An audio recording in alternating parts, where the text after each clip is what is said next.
नमस्ते दोस्तों, कैसे हैं आप सब। तो आज सवेरे बहुत जल्दी उठकर मैं तैयार हो गई बैतूल के लिए। और बैतूल है भोपाल से 200 किलोमीटर दूर और अभी बजे हैं 5:30 सुबह के। और देखिए मौसम कितना सुहाना है, सूर्योदय होने वाला है, आसमान में चारों तरफ लालिमा छाई हुई है। और हम पहुंच गए बैतूल और थोड़ी सी की जल्दी से पेट पूजा। और मैंने होटल में पहुंचकर फ्रेश होकर कुछ अपने वीडियोस भी बनाए और ऑफिस जाने की तैयारी करने लगी। और ऑफिस जाकर मैंने अपने कुछ काम निपटाए और मैं आ गई हूँ भोजन करने। और भोजन में भी मुझे सिंपल टाइप की थाली पसंद आती है, क्योंकि मुझे चटर पटर ज़्यादा बाहर का पसंद नहीं आता है। मैं बहुत ज़्यादा फूडी नहीं हूँ। और उसके बाद हम आ गए बालाजीपुरम, भारत का 5वां धाम। और मंदिर वाकई में बहुत सुंदर था। इसका आर्किटेक्चर साउथ के टेम्पल्स मैच करता हुआ सा है। स्वागत में 2 विशालकाय हाथी अपने छोटू सी बेबी के साथ हमारा स्वागत कर रहे हैं।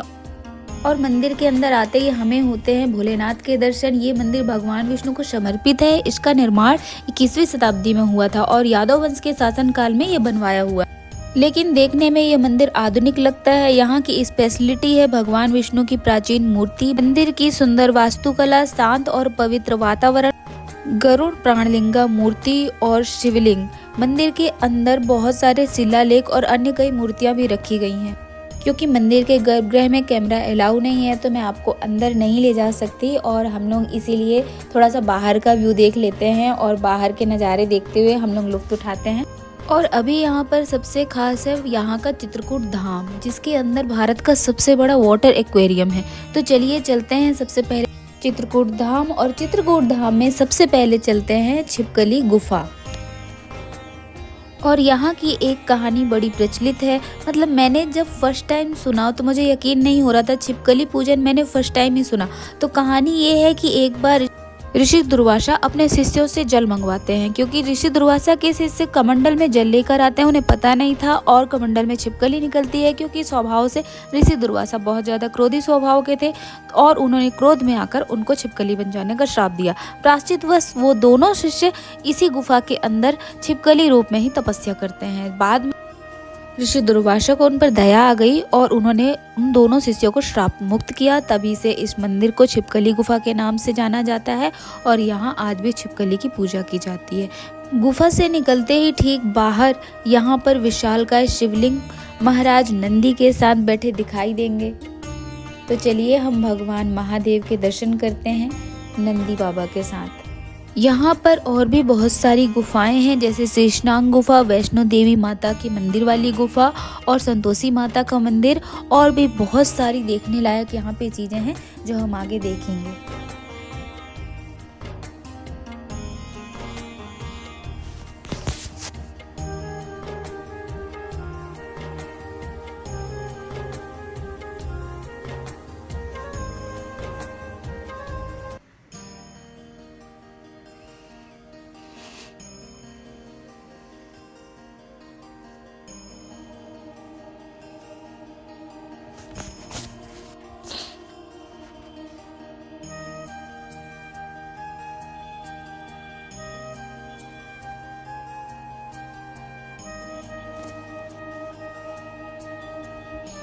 अब चलिए चलते हैं भारत के सबसे बड़े वाटर एक्वेरियम की तरफ।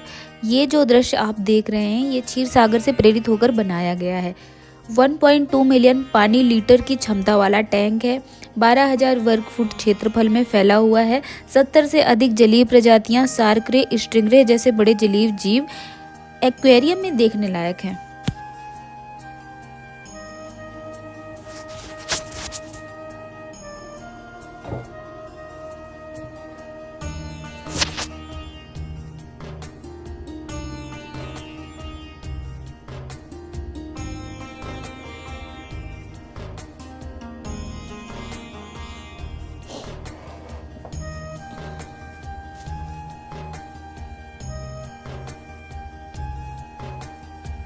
चित्रकूट भवन में और भी पशुपालन दिखता है। कबूतर और खरगोश की कई प्रजातियां यहाँ दिखती हैं। बाहर पूरा चित्रकूट को दर्शाया गया है।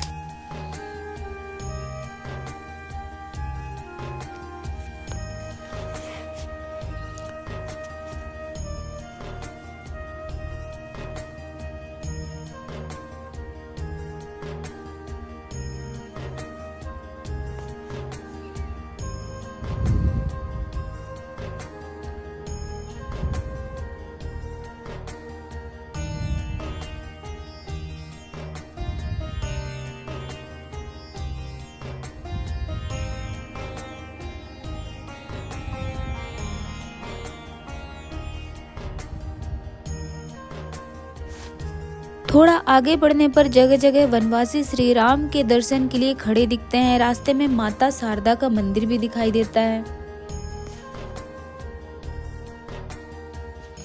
जिन्हें प्रणाम करके हम आगे बढ़ते हैं।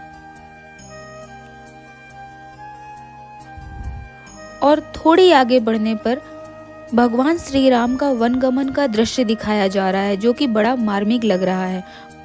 यहाँ पर हमें माता बमलेश्वरी के भी दर्शन होते हैं। बमलेश्वरी माता कहाँ विराजित है, मुझे कमेंट में जरूर बताइएगा। आगे बढ़ने पर हमें दिखाया जाता है कि यहाँ भरत श्री राम से मिलने आए हैं और श्री राम की चरण पादुका लेकर वापस जा रहे हैं। जैसा कि आपको भी कहानी मालूम होगी, भरत ने पादुकाओं को सिंहासन पर रखकर 14 वर्ष राजपाट किया। और यहाँ पे आगे दिखाया जा रहा है सिया राम विश्राम के मुद्रा में हैं और लक्ष्मण जी पहरेदारी कर रहे हैं।